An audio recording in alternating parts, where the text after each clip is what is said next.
आज हम बात करने वाले हैं क्लास 9th मैथमेटिक्स के एक्सरसाइज 1.1 यानी प्रश्नावली 1.1 की। इसके पहले की क्लास में प्रश्नावली 1.1 में प्रयोग होने वाले जितने भी बेसिक कंसेप्ट थे, जैसे कुछ महत्वपूर्ण डेफिनेशंस थे, प्राकृतिक संख्या, पूर्ण संख्या, उसके बाद पूर्णांक, परिमेय संख्या, अपरिमेय संख्या, इन सभी से मिलकर बनने वाला वास्तविक संख्या, इन सभी चीज़ों के बारे में डिटेल्स में चर्चा किए थे। उसके बाद से ये भी था कि एक्सरसाइज 1.1 स्टार्ट होने से पहले उसके कुछ एग्जाम्पल्स थे, सत्य असत्य कथन था, उसमें कुछ और भी थे कि दो अगर संख्याएं दी गई थी, उन संख्याओं के बीच में अपरिमेय संख्या ज्ञात करने के लिए भी कुछ क्वेश्चंस थे। उन सभी क्वेश्चंस को हम एक एक करके कैलकुलेट कर चुके हैं। अब इसके बाद हम एक्सरसाइज शुरू करने वाले हैं प्रश्नावली 1.1, और उस प्रश्नावली 1.1 में जो भी क्वेश्चंस हैं एक एक करके पूरी डिटेल्स में बात करेंगे, किसी प्रकार की कोई डाउट नहीं आएंगे। ठीक है,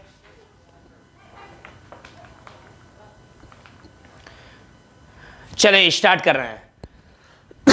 इसमें देख लेंगे, लिखा भी है कक्षा 9वीं गणित संख्या पद्धति प्रश्नावली 1.1 न्यू पैटर्न के अनुसार है। ये ऐसा भी नहीं है कि पुराने वाले बुक्स के बारे में पूरी स्टडी की जाएंगे, जो नया सिलेबस बनकर 2024 के लिए आया है, हम उन सभी चीज़ों की बात करेंगे। इसलिए इसमें आपको किसी प्रकार की कोई डाउट नहीं होनी चाहिए। अगर कोई भी आपको डाउट होंगे तो आप क्लियरिटी आप उसमें कमेंट बॉक्स में जाके जो भी डाउट्स होंगे आप कमेंट करके बताएंगे, पूरी डाउट क्लियर करने की कोशिश की जाएगी। 1 बाय 1 करके पूरे मैथमेटिक्स के पूरे एक्सरसाइज विथ एग्जाम्पल, डेफिनेशन, सारी चीज़ें आपके यूट्यूब पे अपलोडेड होंगे। क्लियर हो गया? चले हम अब बिना अपने टाइम वेस्ट किए क्लास को स्टार्ट करते हैं। देखेंगे यहाँ क्वेश्चन नंबर 1 दिया है प्रश्नावली 1.1 का। पहला जो क्वेश्चन है वो आपका ये है, लिखा है क्या शून्य एक परिमेय संख्या है। उसके बाद आगे कह रहा है क्या आप इसे p बाई क्यू के रूप में लिख सकते हैं, जहां p और q पूर्णांक है, and q is not equal to 0, यानी q का मान 0 के बराबर भी नहीं है। गौर करेंगे जरा, क्या कह रहा है, क्या शून्य एक परिमेय संख्या है, क्या आप इसे p बाई क्यू के रूप में लिख सकते हैं, जहां p और q पूर्णांक है और q is not equal to 0 है। ठीक है, हम कैसे लिखेंगे, हम बोलेंगे हाँ। क्या बोलेंगे भाई? हाँ। हाँ, क्या शून्य एक परिमेय संख्या है? तो इसका आंसर होगा हाँ, शून्य एक परिमेय संख्या है। लिख भी दे रहे हैं ये, हाँ शून्य एक परिमेय संख्या। अभी मैं बताऊंगा ये कैसे परिमेय संख्या है। हाँ, शून्य एक परिमेय संख्या है। बोलो क्लियर हो गया? कह रहा है क्या आप इसे p बाई क्यू के रूप में लिख सकते हैं, तो वह भी आंसर होगा हाँ। p बाई क्यू के रूप में लिख सकते हैं तो हाँ। कहेगा कैसे, तो हम कहेंगे ये शून्य है, इसमें हम 1 से भाग देंगे तो मान में कोई परिवर्तन होगा, तो बोलोगे नहीं। बोलो भाई क्यों? क्योंकि अगर ये शून्य परिमेय संख्या है, अगर शून्य कोई संख्या है तो इसमें 1 से भाग देंगे तो मान में कोई परिवर्तन होगा, तो नहीं। p बाई क्यू के रूप में हो गया तो बिल्कुल आप देखो ऊपर p होता है नीचे q होता है, तो आप देखो p बाई क्यू के रूप में हो गया। कह रहा क्या आप इसे p बाई क्यू के रूप में लिख सकते हैं, तो बोलेंगे हाँ, शून्य का बट्टे 1 कर देंगे, ये p बाई क्यू के रूप में हो गया। और कह रहा जहाँ p और q दोनों पूर्णांक है, यानी p और q का जो मान लेंगे वह दोनों के दोनों पूर्णांक होंगे। तो हम देख रहे हैं यहाँ p के जगह पे 0 है तो 0 भी पूर्णांक है, और q के जगह पे 1 है तो 1 भी क्या है, पूर्णांक है। ठीक है, और कह रहा है q is not equal to 0 है, तो हम देख रहे हैं यहाँ q की वैल्यू 1 है, that means q is not equal to भी क्या है, 0 है। तो इसका ये आंसर हुआ। बोलो क्लियर हो गया? दोबारा सुन लो क्या क्वेश्चन में कह रहा है। कह रहा क्या शून्य एक परिमेय संख्या है, तो हम लिख देंगे हाँ। कह रहा इसे आप p बाई क्यू के रूप में लिख सकते हैं, तो मैंने शून्य को लिखा और इसमें 1 से भाग दे देंगे, क्योंकि किसी संख्या में 1 से भाग देते हैं तो मान में कोई परिवर्तन होता नहीं है, तो हम इसमें 1 से भाग देंगे तो मान में कोई परिवर्तन होगा नहीं। देखो अब ये p बट्टे क्यू के रूप के जैसा दिखने लगा। कह रहा है जहां पी और क्यू दोनों पूर्णांक हो, तो पी की वैल्यू 0 है, 0 भी पूर्णांक में आता है, और क्यू की वैल्यू 1 है, 1 भी पूर्णांक में आता है। और साथ में कह रहा है और Q is not equal to 0 होना चाहिए। तो देखो यहाँ क्यू का मान 0, Q is not equal to 0 का मतलब क्यू का मान 0 के बराबर नहीं होना चाहिए। तो हम देख रहे हैं ये क्यू का मान 1 है, 0 के बराबर नहीं है, 0 से बड़ा 1 है। क्लियर हो गया? तो ये पहले का आंसर करेक्ट हुआ। डन। चलेंगे आगे, स्क्रीनशॉट लेना चाहे तो आप ले सकते हैं, फिर मैं आगे चलूंगा। नेक्स्ट यहां देखेंगे, दूसरा प्रश्न में कह रहा है 3 व 4 के बीच 6 परिमेय संख्या लिखिए। समझ में आया? क्वेश्चन में क्या कह रहा है, 3 व 4 के बीच में कितना परिमेय संख्या लिखिए? 6 परिमेय संख्या। याद रखना किताबों से इसका आंसर मैच करता भी है और साथ में नहीं भी करता है, कोई गारंटी नहीं है, क्योंकि हम क्लियर जानते हैं कि 2 परिमेय संख्याओं के बीच में अनंत परिमेय संख्या हो सकती है। इतनी परिमेय संख्या हो सकती है कि हम उसकी गणना नहीं कर सकते हैं। तो भाई 2 संख्याओं के बीच में जब अनंत परिमेय संख्या हो सकती है तो उसमें से किसी को भी 6 को लिख देंगे तो आंसर हो जाएगा भाई। तो सटीक नहीं है कि इसका आंसर किताब से मैच करेगा तो ही सही है, नहीं, इसका आंसर अनंत में से कुछ भी हो सकता है। तो आप बहुत ज्यादा किताबों पे भरोसा नहीं रखेंगे। क्लियर हो गया? तो हम लगा रहे हैं, मेरा आंसर मिलेगा किताब से, लेकिन याद रखना 2 परिमेय संख्याओं के बीच में अनंत परिमेय संख्या होती है, तो उसमें से अगर किसी का आपके आंसर से डिफरेंट भी हो थोड़ा तो चलेगा।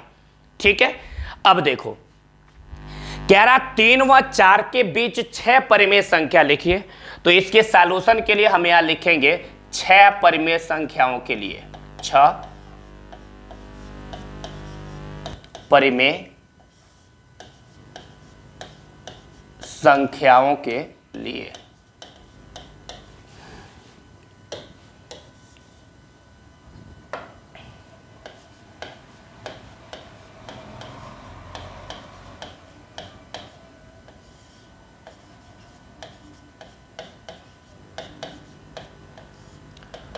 छह परिमेय संख्या निकालने के लिए कितना निकालना है? 6। तो आप प्यार से इस 6 में 1 जोड़ के बराबर कितना कर लेना? 7। इतना आप कर लेना।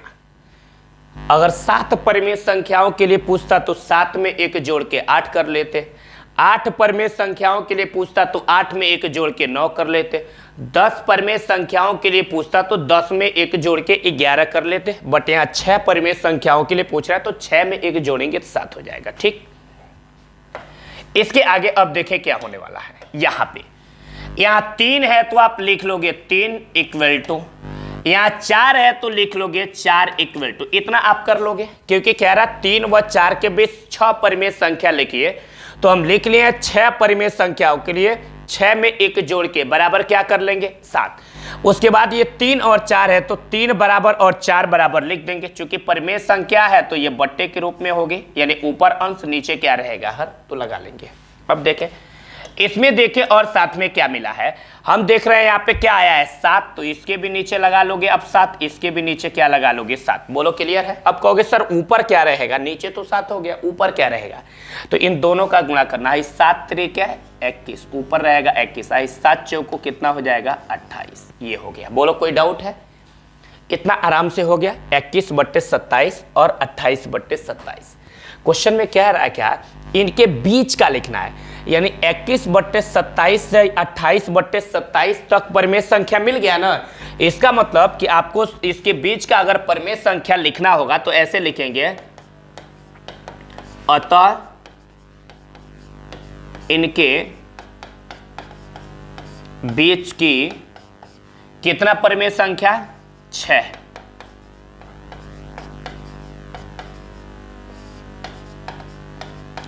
परिमेय संख्या लिखना होगा तो क्या लिखोगे?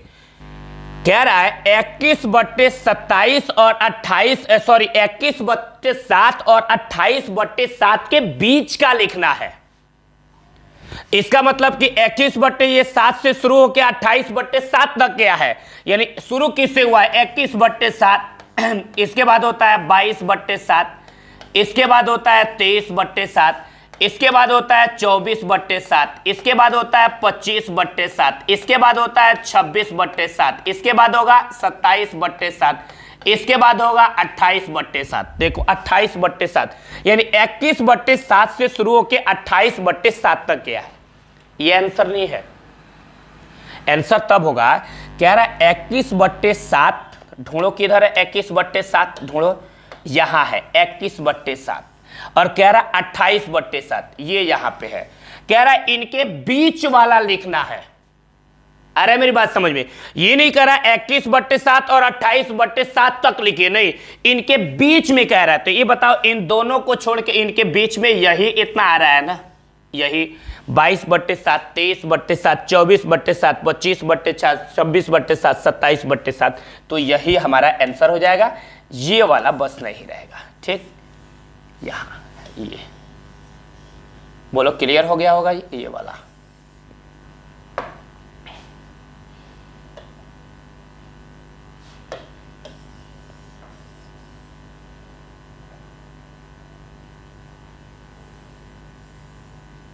ये क्लियर, यानी 21/7 के बाद यानी 22/7, 23/7, 24/7 और 28/7 के पहले इनके बीच में जितना आएंगे लिख देना है। मेरे को चाहिए कितना, 6, तो गिन लो 1 2 3 4 5 6, आंसर हो गया। ठीक है, इसके बाद चलेंगे नेक्स्ट क्वेश्चन। लिखा है, अब ये भिन्न के रूप में आ गया, लिख रहा है 3/5 और 4/5 के बीच की 5 परिमेय संख्या लिखे। सिमिलर प्रोसेस वही होगा। कितना परिमेय संख्या पूछ रहा है, 5, तो आप एकदम आराम से लिखते चलो 5, तो ऐसे लिख लेना 5 परिमेय संख्याओं के लिए। इसके सॉल्यूशन देखो करेंगे तो लिखेंगे 5 परिमेय संख्याओं के लिए।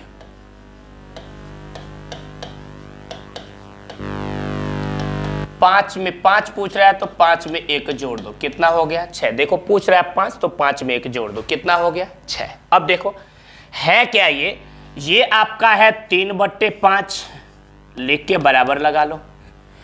ये आपका है 4/5, लिख के बराबर लगा लो।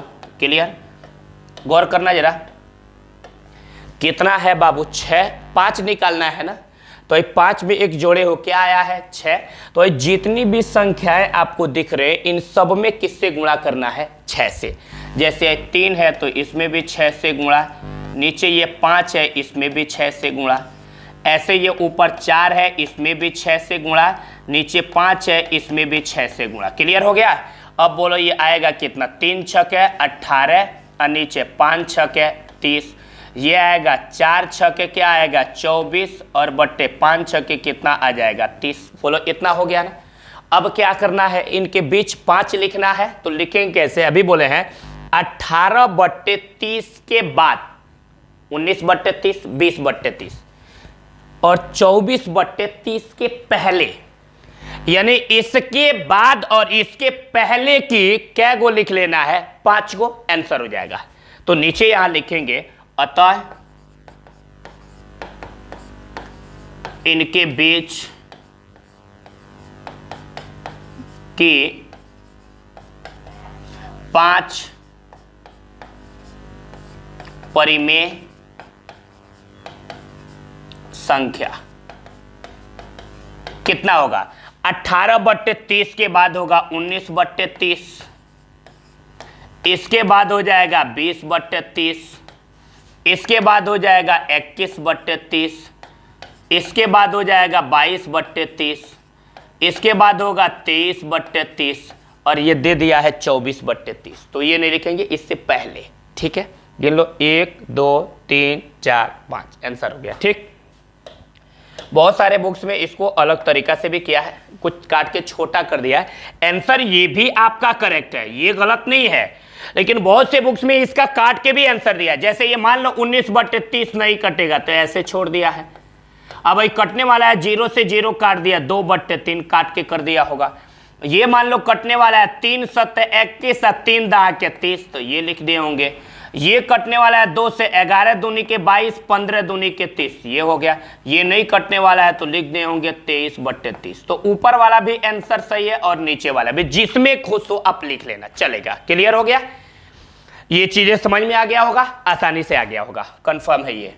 अगला क्वेश्चन देखो, कह रहा है इस क्वेश्चन में नीचे दिए गए कथन सत्य है या असत्य, कारण के साथ अपना उत्तर दीजिए। ठीक है, कह रहा है क्लियर क्वेश्चन में कि नीचे दिए गए कथन सत्य है या असत्य है, कारण के साथ अपना उत्तर दीजिए। ठीक है, चलो कारण के साथ आंसर देना है। कह रहा है प्रत्येक प्राकृतिक संख्या एक पूर्ण संख्या होती है। देख लो क्वेश्चन की कहने का मीनिंग देखो, कह रहा है प्रत्येक प्राकृतिक संख्या एक पूर्ण संख्या होती है। दो क्वेश्चन का इसमें नाम रखा है, एक प्राकृतिक संख्या रखा है, तो यहां देखना, लिख लेना जरा, ये प्राकृतिक संख्या, प्राकृतिक संख्या, और बोलना जरा प्राकृतिक संख्या में क्या आता है, 1 2 3 4 5, ये डॉट डॉट, ये सब प्राकृतिक संख्या है। दूसरा नंबर आया है पूर्ण संख्या,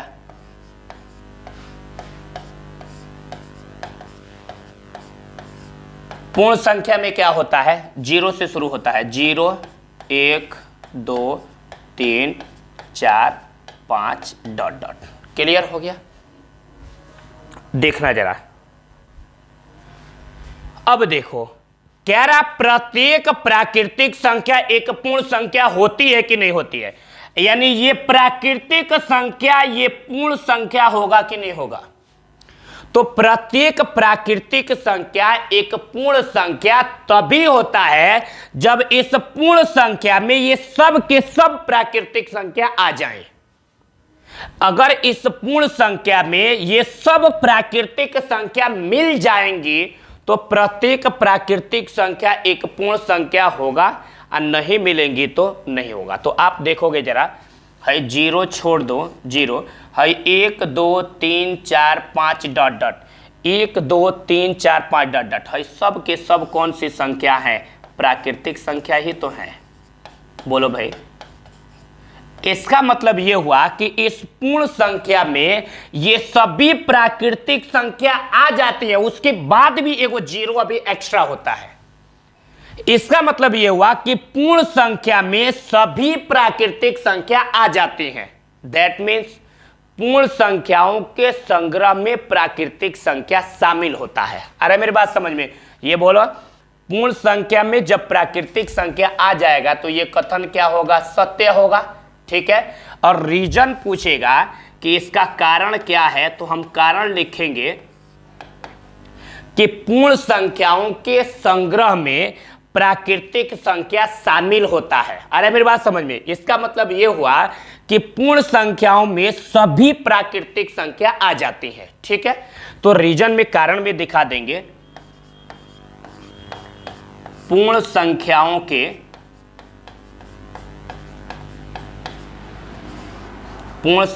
के संग्रह में सभी प्राकृतिक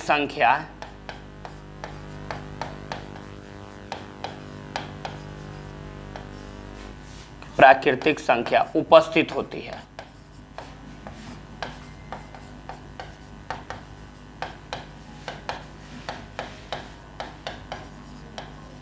इसलिए ये कथन क्या चीज है, सत्य है। क्लियर हो गया। अब देखो, कह रहा है प्रत्येक पूर्णांक एक पूर्ण संख्या होती है कि नहीं होती है। जरा देखो, कह रहा है पूर्णांक पूर्ण संख्या होती है कि नहीं होती है। तो यहां भी लिख रहे हैं पूर्णांक और पूर्ण संख्या दोनों को लिख रहे हैं, और आप बताओगे पूर्णांक नाम लिया है तो हम यहां पूर्णांक लिख लेते हैं। पूर्णांक क्या होती है तो देख लो, ये होती है -4 -3 -2 -1 0 1 2 3 4 5 डॉट डॉट, ये पूर्णांक होती है। अब कह रहा है पूर्ण संख्या, तो आप देख लो पूर्ण संख्या क्या होती है। पूर्ण संख्या होती है 0 1 2 3 4 5 डॉट डॉट। ठीक है, क्या कह रहा है, प्रत्येक पूर्णांक एक पूर्ण संख्या होती है कि नहीं होती है। इसका कहने का मतलब यह हुआ कि क्या जितने भी पूर्णांक होते हैं वह सब के सब पूर्ण संख्या में आ जाते हैं कि नहीं आते हैं। अगर जितने भी पूर्णांक होंगे वह सब के सब अगर पूर्ण संख्या में आ जाएंगे तो प्रत्येक पूर्णांक एक पूर्ण संख्या होगा और नहीं आएंगे तो नहीं होगा। तो हम क्या देख रहे हैं, ये पूर्णांक में है जितने भी माइनस वाला संख्या है ये पूर्ण संख्या में मिलता ही नहीं है। अरे यार पूर्ण संख्या में ये सिर्फ प्लस वाला है तो है प्लस वाला तो ये मिल जाएगा, लेकिन है जितना पूर्णांक का माइनस वाला टर्म है वह पूर्ण संख्या में मिलेगा ही नहीं। इसका मतलब ये हुआ कि प्रत्येक पूर्णांक एक पूर्ण संख्या नहीं होती है। ये आपका कथन असत्य है, असत्य। अब कोई कहेगा इसमें कारण क्या देंगे, कारण क्या देंगे बताए भाई। कोई कहेगा इसका कारण क्या देंगे, तो बताएंगे क्योंकि पूर्ण संख्याओं में जो ये निगेटिव संख्या होती हैं, ऋणात्मक संख्या होती है, वह पूर्ण संख्या में नहीं पाई जाती। दोबारा सुन लो, रीजन देंगे कि पूर्णांक में उपस्थित ऋणात्मक संख्याएं पूर्ण संख्या में उपस्थित नहीं होती है, इसलिए प्रत्येक पूर्णांक एक पूर्ण संख्या नहीं होता है। अगर प्रत्येक पूर्णांक एक पूर्ण संख्या तभी होता है कि जब पूर्णांक में जितने भी अवयव है सब के सब इस पूर्ण संख्या में आ जाते तब। लेकिन हम देख रहे हैं कि पूर्णांक का जो धनात्मक संख्या वह तो पूर्ण संख्या में आ जा रहा है, लेकिन ऋणात्मक संख्या पूर्ण संख्या में उपस्थित नहीं हो रहा है। तो ये कारण देंगे। कारण में क्या लिखेंगे, क्योंकि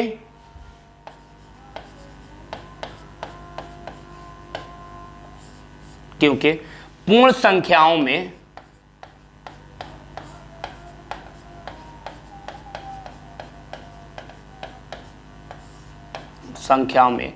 ऋणात्मक प्राकृतिक संख्या उपस्थित नहीं होती है। ऋणात्मक प्राकृतिक संख्या उपस्थित नहीं होती है। आइए लिख के जरूर दिखाना, लिख लोगे तो एकदम क्लियर रीजन और क्लियर समझ में आ जाएगा। ठीक है, अब आ जाओ। तीसरा कह रहा है प्रत्येक परिमेय संख्या एक पूर्ण संख्या होती है। बोलो भाई, कह रहा है प्रत्येक परिमेय संख्या एक पूर्ण संख्या होती है। ये सही है कि गलत है? देख लो, पूर्ण संख्या आपका ये है, गौर करना जरा, इसको मैं घेरूंगा, ये सब आपका पूर्ण संख्या है, ये वाला।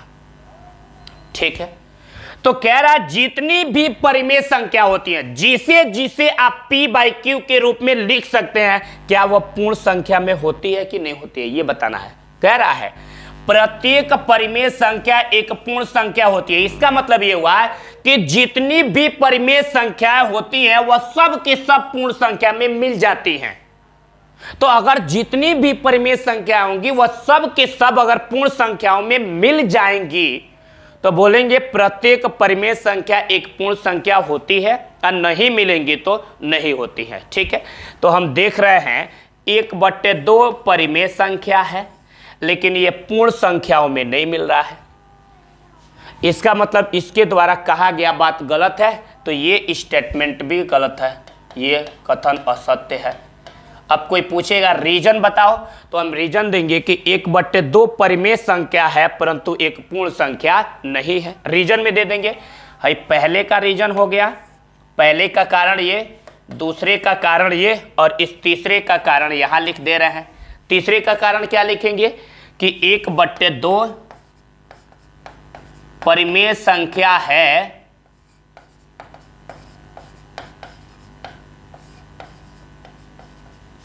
परंतु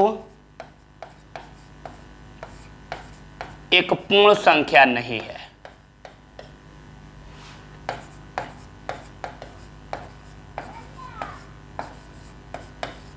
पूर्ण संख्या नहीं है, इसलिए प्रत्येक परिमेय संख्या एक पूर्ण संख्या नहीं होती है। खत्म हो गया पूरा फाइनल।